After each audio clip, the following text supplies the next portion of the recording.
if God exists, because you keep saying he's outside of time. Right. I don't know what that means when you say God exists outside of time. Well, let me ask you this question. The laws of logic, are they inside of time or are they transcendent? Well, your video said that, what did your video say? That God cannot, break the laws of logic? God's nature establishes the laws of logic. So yes. How do you know that? In a lot of ways, I feel like this conversation is an embodiment of the comments section on this very YouTube channel. They get into so many of the same questions. And this particular guy, Javier, I really like him because he's totally honest. He's not putting on airs. He's just a dude that is being completely real in terms of his line of questioning. And that leads to a really great back and forth dialogue. So I will chime in a few times. I'll mostly just let this play out and then I'll give you guys some of my closing thoughts on the back end. With that being said, let's do it. Well, because he is the ground of everything that exists. But how do you know that? Well, now you're asking an epistemological question. Fine. Epistemology, as you know, has to deal with how you know. Ontology has to deal with that something exists. Yeah. So if these laws exist, they must come from a law here. If God is, if I gave you $1 million, okay, you have 3 kids. I give you $1 million, right? I'm going to give you this $1 million for 0 seconds. Does that mean that you have it? Well, no, because that's a contradiction. You haven't given it to me if it's for 0 seconds. Right, so if God is outside of space and time, what is that? His acts can intervene into space-time, but he personally is not in space-time because he's not a spatial being. How do you know that? How can you prove that to us, that this God is outside of space and time? Let me give you one argument.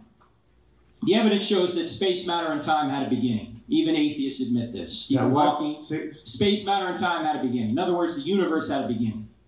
Okay. Atheists aren't even arguing over that now. They're trying to come up with another explanation other than God. But if space, matter, and time had a beginning, whatever created space, matter, and time can't be in space, matter, and time. So what created God? Well, that's a good question. But let me get there. And who created God? Let me get there. Let me finish this, okay? Because I don't have time. No. If space, matter, and time had a beginning, whatever created space, matter, and time can't be made of space, matter, and time. In other words, the being must transcend space, matter, and time. Let me finish. Yeah, but this is something that this is a claim. This is a deduction from the evidence. If space, matter, and time had a beginning, the cause must be spaceless, timeless, and immaterial. Now, if you're timeless... How can you prove that claim? It's a deduction from the evidence. Were you there? Well, no, but nobody was there at the creation of the universe, but that doesn't mean we don't have theories about how it happened. Right. Right. But then you weren't there when George Washington was on the earth either, but you believe in George Washington. But George Washington, it doesn't matter if I believe in George Washington. You're absolutely right. Because George Washington doesn't say to me that if you don't believe in me, you go to hell. That's exactly right. That's a big difference. Well, no, there's a big implication here. I agree with you, Javier. There's a big implication. However, regardless of the implications, how you know something is irrelevant of the implications, right? If space, matter, and time had a beginning, the logical implication of that is whatever created the universe is timeless. Now, if you're timeless, do you have a beginning? Well, you would have to, that's a claim that you would have to prove. But it's a deduction from the evidence, okay? Whatever created time, can the being that created time be made of time? Well, we don't know that. We weren't there, right? If wood didn't exist and wood was created, could the being that created wood be made of wood? If wood, say that again? If wood did not exist and suddenly it did exist, could the being that made wood be made of wood? No. This is such a simple but extremely useful analogy because it establishes that if space, time, and matter came into existence at a particular point in the past, which they did, and that is what science is telling us, then to ask for a type of evidence for God that implies that he is within space, time, and matter is fundamentally wrong from the beginning. So when you don't get the type of evidence that you're asking for, there's only 2 explanations, right? It's either that the question is wrong or it's that the answer is wrong. But this analogy shows that actually the question is wrong. To ask for God within space, time, and matter is to fundamentally misunderstand what is meant by God. Now, obviously, there's the incarnation, which is an exception to that. That's God entering into space, time, and matter. But ontologically, God is the causal force that has created space, time, and matter. So to ask for God in space, time, and matter is fundamentally fallacious. Just wanted to highlight that really quickly, but with that being said, let's dive back in. If time had a beginning, if time didn't exist and then suddenly did exist, whatever created time can't be in time, must transcend time. Well, going back to this, the catfish analogy, where is this guy? Like, for me to meet my wife or anybody, I mean, we have models of human beings. Where's this model of God? Okay, you're asking a where question about a being that's not a where being. Yeah, but he interacts, right? He dips his hand, he answers prayer, he heals people, right? So he should, this being should leave remnants of themselves. You're absolutely right. That's how we know God exists. We know God by his effects. We don't see God directly. That's if it's true. Yes. Because people can be mistaken, right? Sure, people can be mistaken. Right. But like we know there's a creator when we reason from the effect of creation back to a creator. We know there's a moral lawgiver when we reason from the moral law back to a moral lawgiver. Okay? We're reasoning from effect to cause. If you were to go up on Mars right now and find a computer, you wouldn't know who put it there, right? But you would know there had to be an intelligent being that put it there, even if you never saw him. That's because we have models of people making computers. We have human beings that build computers, and we have that as a model. And what I'm saying is, where is this God, this model? Where is he? Okay. Where is he? At the end of the day, you're asking a where question about a non-where being. Like, where are the laws of logic? Well, where is the justice molecule? Well, the laws of logic are something that we as human beings, it's a concept that it's a label that we give it, a concept that we build to help ourselves through society, through life. All right, let me ask you a question about that. So you're saying that human minds create the laws of logic? Not that we create them. It's a concept that we have. It is a concept, but do they exist independent of our minds? Well, I mean, a rock is still a rock if there's no human beings to say that it's a rock or to think it. That's true. Right? Yes. So these laws exist, even if there were no human beings, these laws of logic would exist. Yes. I agree with you. Now the question is, where do those laws come from? They come from lawgivers.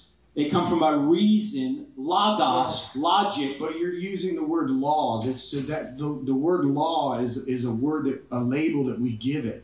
I mean, but what if this label actually communicates the truth?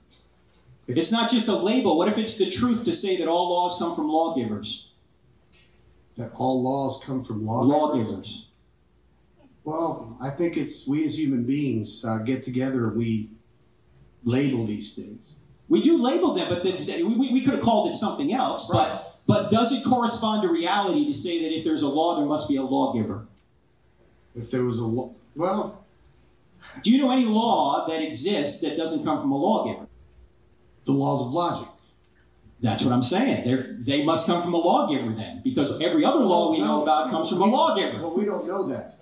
Well, this is just something that we as human beings... But Javier, you're making a claim, and you need evidence for your claim as much as I need evidence for my claim, right? So the question is, what evidence do you have that the laws of logic have no grounding? Where do they come from? Well, we could just say we don't know. Well, you could say that, or you could take an inference to the best explanation to say that if every law has a lawgiver, then the laws of logic must have a lawgiver. You say it's the best explanation. Well, you don't have to accept it. You're right. Yeah, you say. But let me ask you a question. If Christianity were true, would you become a Christian? Well, it depends on what your definition of Christianity is, because there's different. All right, let me put it this way. It all depends, because the Mormons call themselves Christians. Yeah, I understand. All the witnesses call themselves Christians. You're right. So it all depends. Let me put it another way. If Jesus rose from the dead to show and prove that he was God, would you follow his teachings? Well, we don't have any models. We don't have any models of anybody rising from the dead. Of course not, because if a lot of people were rising from the dead, the resurrection of Christ would mean nothing to us. No, the very fact that it is a rare event shows how special it is. No, I mean, babies are born every day. Does that mean that every time a baby's born, we're just like, oh, hey, we don't rejoice with people? Yes, we do. I mean, That would be great if we right, saw but you seem to be examples saying, of that. You seem to be saying, Javier, that you'd have to see a lot of resurrections to believe the resurrection of Christ. Well, you know, it's silly because we don't see any resurrection. That's right. Resurrections. We don't see anybody rising from the dead. That's We right. don't see anybody walking on water. If you did see that all the time, we would consider them some sort of natural event or natural phenomenon. The only reason miracles get our attention is because, against the backdrop of regular events, they're extremely rare. I mean, if people were popping up from the dead all the time, the resurrection of Christ would mean nothing. Not all the time. It would be nice to just see one. There is one. Were you there? Were you there? Has anybody in here ever seen anybody rise from the dead after 3 days? Anybody? Javier, Raise your hand. Javier, has anyone seen George Washington? But George Washington doesn't tell us that if we don't believe in him, we go to hell. Again, the implications of George Washington... But it's a good point, though, right? It doesn't matter to me if George Washington was alive or not. I know it doesn't matter. To most of us, I mean, great. You know? So... Again, let me go back to my question. Go ahead. If it were true, would you follow the teachings of Jesus? Well, it all depends on your definition of truth. If I gave you truth is that which corresponds to reality. Yes, you're correct. And people rising from the dead, I don't have any examples of that. I don't. You do. No, I don't. I'm saying if, but we do. That's Jesus. Well, okay? we don't. I mean, the book says that it did, but we don't. We don't. What evidence would you need to see to say that it happened? That'd be pretty presumptuous of me to say that. If God was real, He would know what it would take to convince me, right? Unless you don't want to be convinced. Why wouldn't I? Well, that's why I keep asking you the question, and you keep saying you keep dodging it. You say that this place is awesome and it's great, and you know it'll be like this. The Bible says all these things. Why would I not want to go there? Good question. Why would you? If God would know what it would take to convince me. No, there's a difference between belief that and belief in. Right. He can convince you belief that, but if you want to go to belief in, that's your choice. Would God know what it would take to convince me that He was real? Oh, of course. Right. So why doesn't He do that? How do you know that you are being completely honest with yourself? I know I'm completely honest. I'm being completely honest. I'm not completely honest. Nobody here is completely honest. Well, just because you're not doesn't mean that I. Okay. Just because you're not doesn't mean that I am. So once you open yourself up, just a little crack in the dam to that possibility that there might just be a spaceless, timeless, immaterial being capable of creating the reality that we all inhabit. Once you crack that door open, then obviously the question is raised, but who is this God? And that's that's sort of deism now. That's sort of Spinoza's God. That's Einstein's God. There's so many different thoughts about this. Who is this God? Did He reveal Himself in any particular way to people? Is He good? Does He care about people? Does He not? Does He want to watch us from afar, or does He want to come close? What does He desire from people? Does He want relationship? Does He not want relationship? Does He just like to look at us? Are we really in His image? That's what the Bible says. But then why are things so bad in the world? Why are things the way that they are? What's going on with hell? He brings up this question of hell. There's so many good theological concepts that come out of this man's honesty. And for that reason, I love this conversation.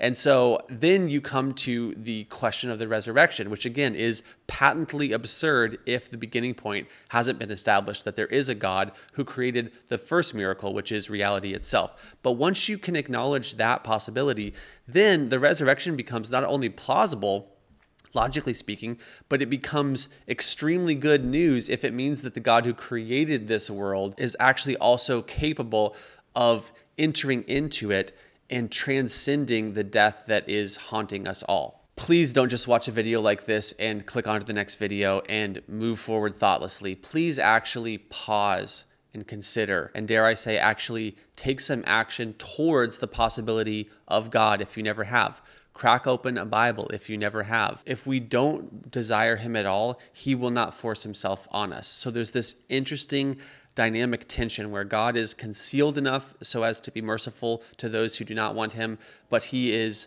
at the same time standing at the door and knocking, as the scriptures say. So with all that being said, I hope you guys enjoyed this video, and I will see you in the next one.